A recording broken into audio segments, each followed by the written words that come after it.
O áudio que vocês vão ouvir agora é parte do podcast Xadrez Herbal. Caso vocês queiram ouvir mais sobre esse assunto e outros temas de política internacional, é só ir em xadrezverbal.com. Passemos agora para o primeiro bloco do Giro de Notícias. Os Jogos Pan-Americanos de 2023 foram abertos em Santiago do Chile. Na última sexta-feira, né, quando a gente estava gravando, tivemos a abertura do PAN 2023.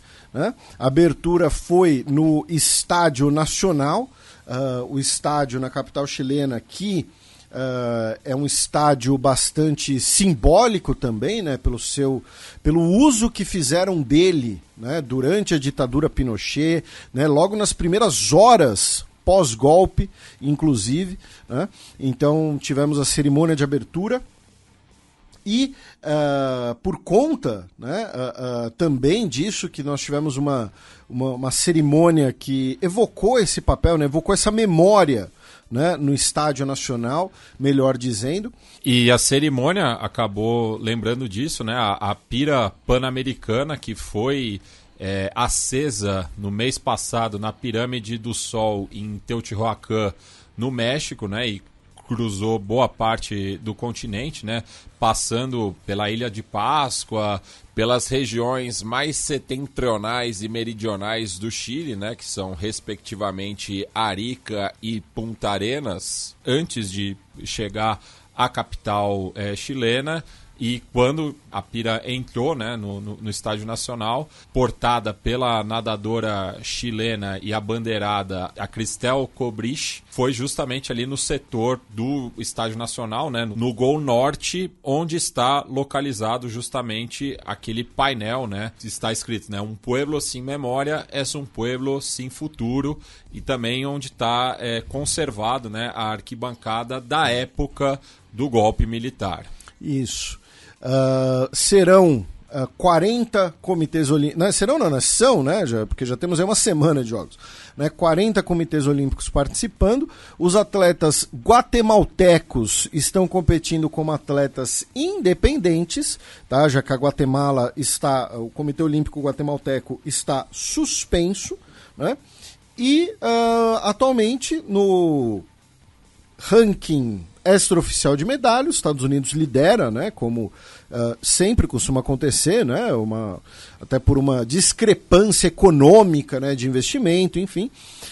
O pódio do PAN está na América do Norte, né, Estados Unidos, México em segundo, Canadá em terceiro, Brasil em quarto e o time da casa, o Chile, em sexto. E destacar aqui a campanha do nosso beisebol, né, o beisebol brasileiro, tá? Sigam o nosso querido Biratã Leal, porque assim que acontece, o beisebol eliminou, né, ganhou, melhor dizendo, de Colômbia, ganhou da Venezuela, ganhou de times em que o beisebol é muito mais forte, muito mais tradicional. Isso gerou bastante atenção para a modalidade, o que é bom, mas também sempre atrai a atenção ali dos oportunistas, dos picareta, que só quer viralizar e tal. Então sigam o nosso querido Biratã Leal. E o Tailgate Zone também, que está cobrindo em loco, inclusive. Olha só, não sabia. Então o Tailgate Zone e o nosso querido Biratã Leal, o Bira Leal lá nas redes sociais, que falam de beisebol, incluindo o beisebol nacional, o ano inteiro.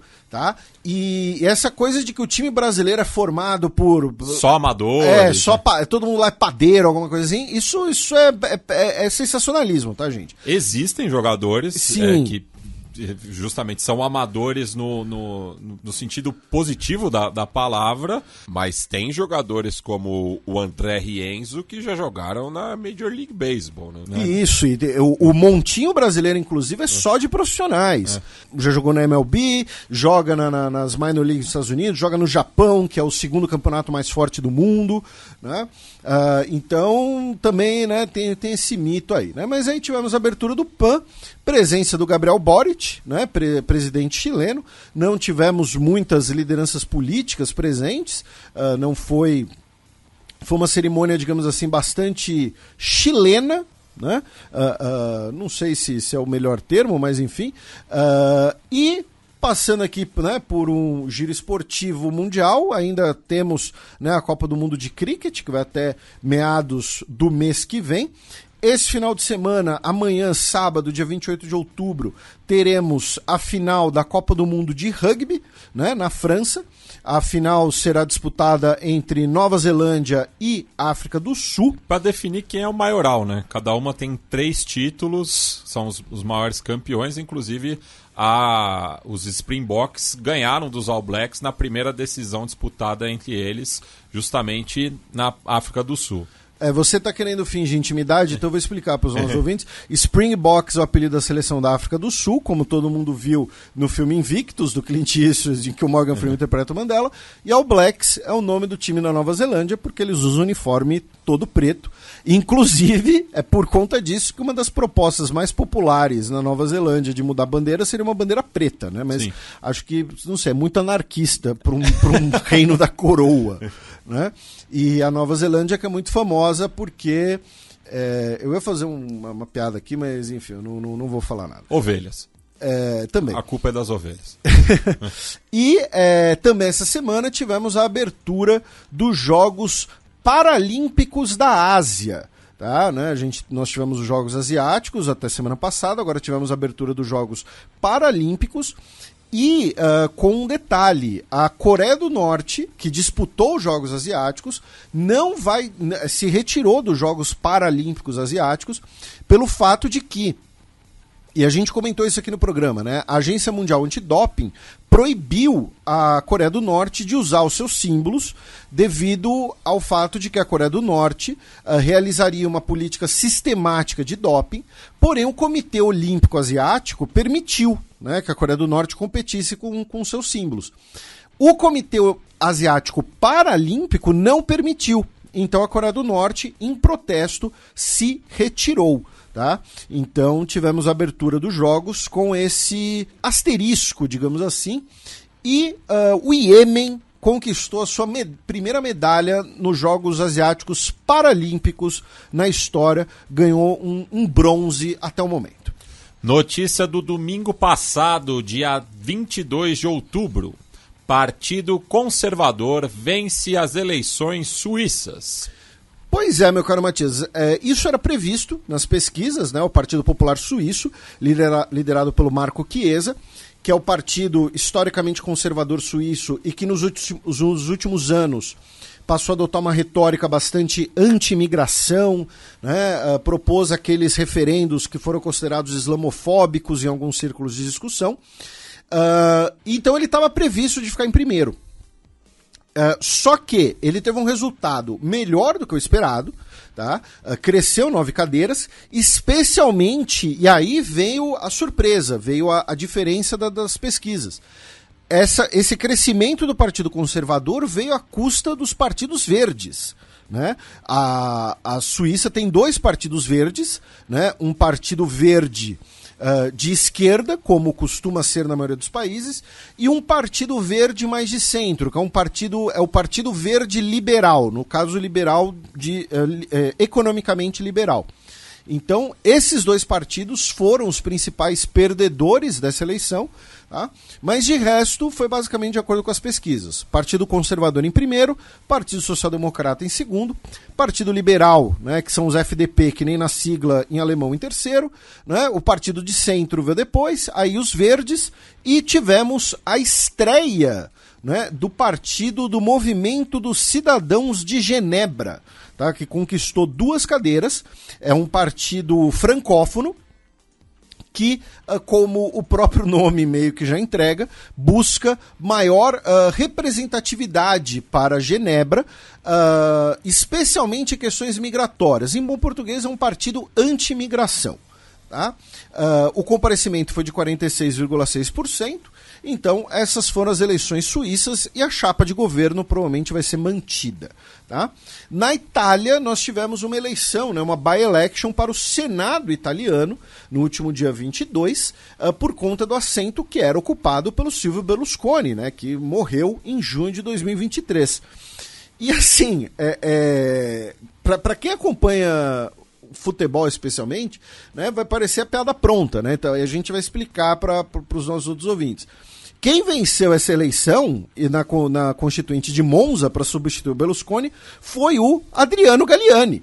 né, também do Fratelli d'Italia, com mais da metade dos votos, o Adriano Galliani, que é o braço direito do Berlusconi, assim, a vida inteira, tá? Ele foi vice-presidente do Milan quando o Berlusconi era o presidente, era o dono.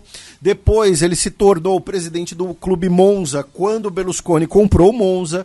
Ele trabalhou com o Berlusconi, né, na empresa financeira do Berlusconi, né? Então, assim, ele é o Robin do Berlusconi, com todo então o Berlusconi é o Batman, então. Não, mas só de ser bilionário, mas enfim.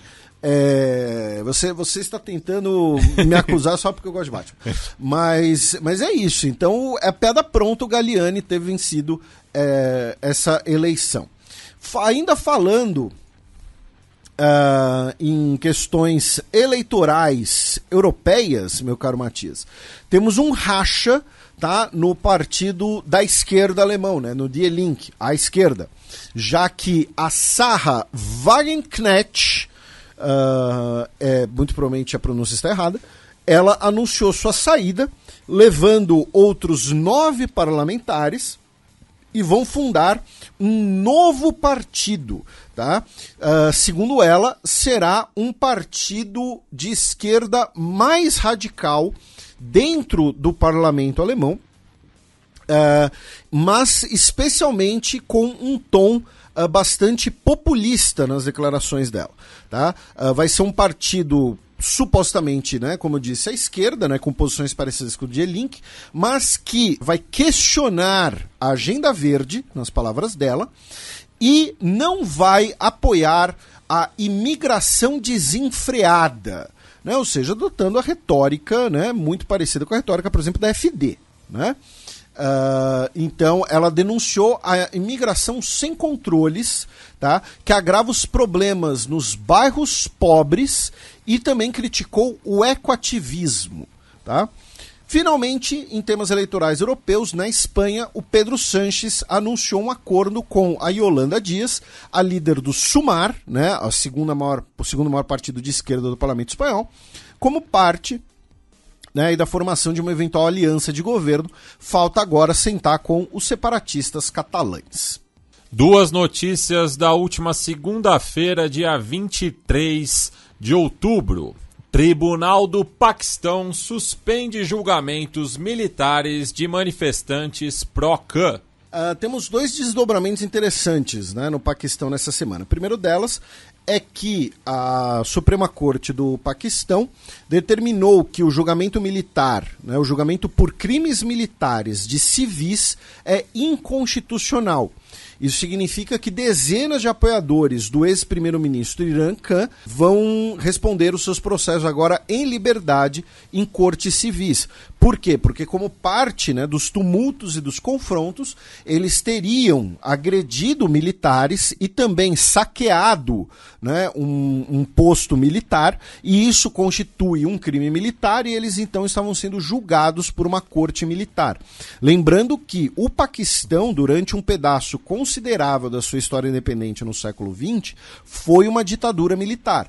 E os militares paquistaneses ainda têm uma influência política muito grande, como a gente comentou, né, quando a gente falou especificamente da crise envolvendo o Imran Khan. A segunda notícia é que o ex-primeiro-ministro Nawaz Sharif retornou ao país, né, depois de 4 anos de autoexílio em Londres, tá? E ele volta às vésperas, né, das eleições em janeiro para o parlamento. Ele ainda é uma figura política com apoio popular no país, embora ele, né, parte da sua remoção do poder e parte do seu autoexílio seja porque ele e os militares, justamente, né, não dialogam exatamente na mesma página.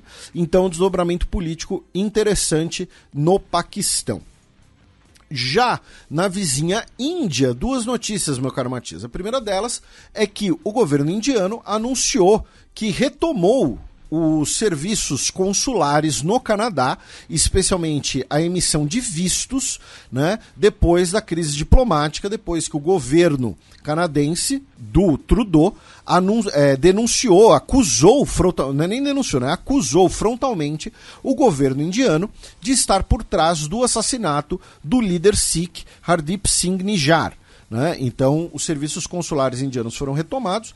E a outra notícia é que um garoto indiano chamado Arhav Anil, ele tem 17 anos de idade, ele é do sul da Índia, e ele produziu, como parte de um trabalho escolar, um mecanismo que permite que pessoas com a doença de Parkinson consigam utilizar talheres, amenizando os tremores, utilizando peças ali fáceis de serem fabricadas, fáceis de serem encontradas, inclusive peças do Lego Robotics. Né? Ele ganhou um prêmio do governo indiano, e o governo indiano anunciou que o aparelhinho, né, que ele produziu, né, que ele inventou, provavelmente vai ser produzido em massa e disponibilizado para as pessoas. Ele precisa de peças, como eu disse, de Lego, e uma impressora 3D, permitindo ali suavizar, digamos assim, né, os tremores de uma colher ou de um garfo. Tá? Um aparelho similar produzido nos Estados Unidos custa cerca de $200, enquanto esse aparelho que ele produziu pode custar de $50 a $80 apenas. Então, tá aí um abraço pro Arhav Anil, que certamente é nosso ouvinte, porque garotos indianos de 17 anos ouvem podcast em português. Se forem de Goa, pode ser. Pode ser. Mulheres islandesas realizam primeira greve em 48 anos. Nós tivemos uma greve de um dia, na terça-feira, dia 24, né, em que todas as mulheres islandesas paralisaram o seu trabalho, né, protestando contra a desigualdade salarial entre homens e mulheres e também a violência de gênero. Tá? É a primeira greve apenas de mulheres na Islândia, como o Matias mencionou, em 48 anos. A última foi em 1975. E qual o motivo, né, o estopim dessa greve? A Islândia é considerada um dos países, né, mais avançados no mundo em questões de igualdade de gênero, porém um estudo do próprio governo islandês afirmou que as mulheres recebem cerca de 21% a menos do que colegas homens nas mesmas funções. Tá? Então, isso foi o estopim desse protesto. E aí a gente vai dar uma pequena puxada de orelha no pessoal da ANSA Brasil ou do UOL, porque assim, a notícia é da ANSA Brasil, mas foi publicada, né, no UOL, foi repercutida bastante pelo UOL. E a manchete tá assim, meu caro Matias. Primeira-ministra da Islândia falta ao trabalho em apoio à greve feminina. Não, ela não faltou no trabalho, ela aderiu à greve. Ela mesma postou na rede social, o Twitter, não vou trabalhar hoje. Espero que todas as mulheres do gabinete também o façam. Tá? Então não é que ela faltou no trabalho, gente. Não é que ela virou e falou, não vou. Tá? Não, tô doente. Não, ela aderiu à greve, tá? É diferente, enfim. Notícias europeias ainda, 3. Uma delas é que o Viktor Orbán, premier da Hungria, essa semana, ele comparou a União Europeia com uma paródia ruim da União Soviética. Né? Ele falou que Moscou estava além dos reparos, porém, Bruxelas e a União Europeia podem ser reparados, né? Podem ser consertados. Né? E aí é o comentário que a gente sempre faz, né? Sair da União Europeia ele não cogita, né? Porque é o segundo país que mais recebe verba da União Europeia, né? Então é o discurso populista de sempre do Orbán, quem é trouxa que caia. Na terça-feira, dia 24, a Santa Sé anunciou a renúncia do bispo Gregor Skazak, que ele comandava a diocese de Sosnowiec, que fica no sul da Polônia, porque a diocese né, a sede rolou uma... enfim, Matias, eu tenho que falar. Rolou uma orgia. E descobriram a orgia porque um convidado da festa sofreu uma overdose de um conhecido remédio azul utilizado para o desempenho masculino e precisou de assistência médica. Enfim, então estava rolando ali a festinha e o bispo renunciou. A festinha não envolveu o bispo diretamente, mas envolveu padres, tá? Então, é isso. Passemos agora para o segundo bloco do Giro de Notícias. Notícia da quarta-feira passada, dia 25 de outubro. Rússia realiza simulação de ataque nuclear. A Rússia realizou um exercício, né, simulando o lançamento de mísseis balísticos intercontinentais, né, como resposta, né, a um ataque nuclear que o país sofra. E o que aconteceu? Muita gente repercutiu, né, esse exercício falando, depois que a Rússia saiu do acordo que bane testes nucleares, a Rússia faz esse exercício. Primeiro, né, como a gente explicou no programa passado, o tratado que bane testes nucleares nunca esteve em vigor, tá? Porque ele precisa da ratificação de diversos países para vigorar, incluindo Estados Unidos, China, Índia, Paquistão, Coreia do Norte, Israel, Irã e Egito. Segundo, a Rússia realiza esse tipo de exercício todo ano, tá? Então, assim, novamente foi um monte de sensacionalismo. Nessa semana também tivemos 2 ocasiões em que caças russos foram utilizados para interceptar aviões dos Estados Unidos, incluindo 2 bombardeios estratégicos dos Estados Unidos no Mar Báltico, né, 2 aviões do modelo B-1. No programa passado, meu caro Matias, a gente comentou, né, que a Finlândia acusou, né, afirmou que o gasoduto que liga a Finlândia a Estônia havia sido danificado e que esse dano teria sido intencional, né? E o que aconteceu essa semana? Localizaram os restos, né, de uma âncora enorme perto do local do dano. Tá? O último navio que passou, né, mais ou menos por ali foi um navio chamado New Polar Bear, que é de bandeira de Hong Kong. E assim,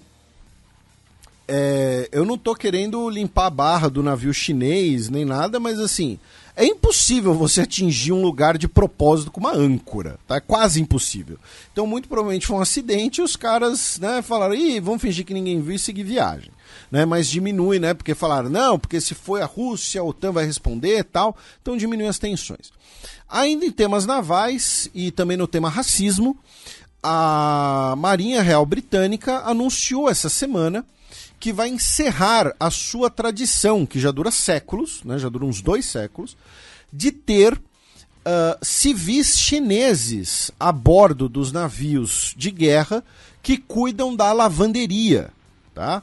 Isso é uma política oficial desde 1930, mas que já era realizada em anos anteriores. Né? Era basicamente você ter servos chineses nos navios militares britânicos.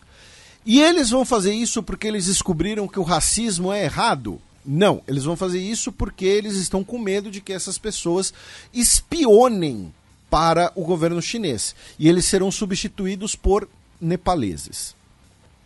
Porque racismo. Ainda no tema OTAN e meios militares, nós tivemos a inauguração de um escritório da OTAN no Cazaquistão. Né? O Cazaquistão, que é o segundo maior país, a segunda maior forças armadas da Organização do Tratado de Segurança Coletiva. Né? E é um país que tem cada vez mais se distanciado da Rússia. Né? Então, uma notícia interessantíssima de ficar de olho. O governo turco, por sua vez, mandou finalmente ao parlamento, né, a lei de autorizar a Suécia a adentrar na OTAN, e com isso a gente fecha esse momento do giro, já que na Suécia, depois de 140 anos, a Academia do Dicionário Sueco anunciou que o dicionário foi concluído. Tá? São 33 mil páginas, tá, do dicionário de sueco da Academia Sueca. Tá? Depois de 140 anos, acabaram com o dicionário. Faltou um Aureliusson, né, para ajudar os trabalhos deles. Roalcisson. Isso, é um Roalcisson, um Caldas Aletson. Duas notícias de ontem, quinta-feira, dia 26 de outubro. Grupo paramilitar sudanês afirma ter tomado a segunda maior cidade do país. As forças de resposta rápida, né, os paramilitares que lutam contra as Forças Armadas do Sudão, anunciaram que tomaram a cidade de Nyala, tá? É a segunda maior cidade, né, do país, como você mencionou, e é um importante centro comercial, a cidade de Nyala, que é a capital do estado de Darfur, no sudoeste do país. Também em relação ao Sudão, o que acontece? Pessoas que foram evacuadas do Sudão e levadas para o Reino Unido, como por exemplo pessoas que trabalhavam com as autoridades britânicas ou que tinham parentes com cidadania britânica, estão com um receio de ficarem num limbo jurídico, já que eles receberam vistos humanitários de 6 meses e que vão vencer agora, já que a guerra no Sudão, infelizmente, já vai entrar aí no seu 6º mês. E finalmente, notícias africanas, cerca de 30 pessoas, estudantes, foram sequestrados no norte de Camarões, possivelmente por um grupo ligado ao Boko Haram, infelizmente. Primeiro-ministro da Armênia diz que espera por um acordo de paz com o Azerbaijão até o final do ano. Pois é, né? O Azerbaijão vai ficar nessa política aí de bate-a-sopra, de finge que conversa, e o Nikol Pashinyan afirmou, né, que pretende, né, que espera assinar um acordo final com o Azerbaijão até o fim do ano. Tivemos, né, um fórum agora em Tbilisi, capital da Geórgia, que contou com os primeiros ministros da Geórgia e o primeiro-ministro do Azerbaijão. O primeiro-ministro do Azerbaijão, que não sai para nada, não apita nada, tá? É basicamente um enviado do Aliyev. E aí o Nikol Pashinyan se encontrar com esse cara não tem absolutamente nenhuma equivalência de função, nenhuma equivalência diplomática. O nosso amigo Heitor Loureiro até ironizou, né? Diz que o Assadov não devia nem saber que ele era o primeiro-ministro, né? Pois é. Então, mas, né, essa paz que pode ser eventualmente viabilizada, já que, né, agora o Azerbaijão retomou, né, Nagorno-Karabakh. O nosso querido Heitor, que também trouxe outras duas notícias sobre a Armênia. Uma delas, que a gente já tinha até repercutido um tempo atrás e tal, mas agora sim oficializado, descarado, né? Na mídia estatal russa, o Nikol Pashinyan e o gabinete dele foram retratados como marionetes controladas pelo George Soros. O George Soros, que é judeu, né, e parte dessas manifestações antissemitas. E a outra é que o Azerbaijão, sim, nós temos Fronteiras Invisíveis do Futebol sobre a Córcega, em que nós falamos do nacionalismo corso, do separatismo corso, da identidade da Córcega. Fala de Asterix. Fala também de Asterix, porque é o Asterix mais legal que tem, dos queijos fedidos. E o que acontece? Recentemente, como os nossos ouvintes sabem, né, a França aprofundou as suas relações com a Armênia, incluindo a venda de armas para a Armênia. E agora o Azerbaijão criou um grupo parlamentar de apoio à independência da Córcega, tá? Que é uma pura birra, tá? Assim, não tem nada a ver, sabe? Eu tenho certeza que esses parlamentares não sabem nem apontar a Córcega no mapa. Confunde com a Sardenha. Pois confunde com a Sardenha, com a Sicília, enfim. E é o grupo de iniciativa de Baku que também pretende denunciar o neocolonialismo, né? E é isso aí, essa é a piada pronta do momento, galera. Abaixa o volume porque lá vem Breaking News. Político pró-Rússia é alvo de tentativa de assassinato na Crimeia. O Oleg Tsaryov, né, que é de nacionalidade ucraniana, porém ele é pró-Rússia, ele fez parte, inclusive, né, do governo separatista em Donetsk e atualmente faz parte do governo, né, da República da Crimeia, né, que é parte da Federação Russa. Ele sofreu uma tentativa de assassinato nessa sexta-feira. Ele está no que seria ali a UTI, tá? E o Serviço de Segurança da Ucrânia, na reportagem da Reuters, tá, comentou que a ação foi tomada pela agência e que o Tsaryov é um alvo absolutamente legal. Tá? A tentativa de assassinato foi em Yalta, né, a mesma cidade da Conferência de Yalta, em 1944. E para a gente, né, não passar um programa inteiro sem falar da guerra na Ucrânia, acho que seria a primeira vez desde fevereiro de 22, 6 funcionários do Correio Ucraniano morreram essa semana, já que uma agência dos Correios ucranianos foi alvo de um ataque com mísseis em Kharkov, ou Kharkiv.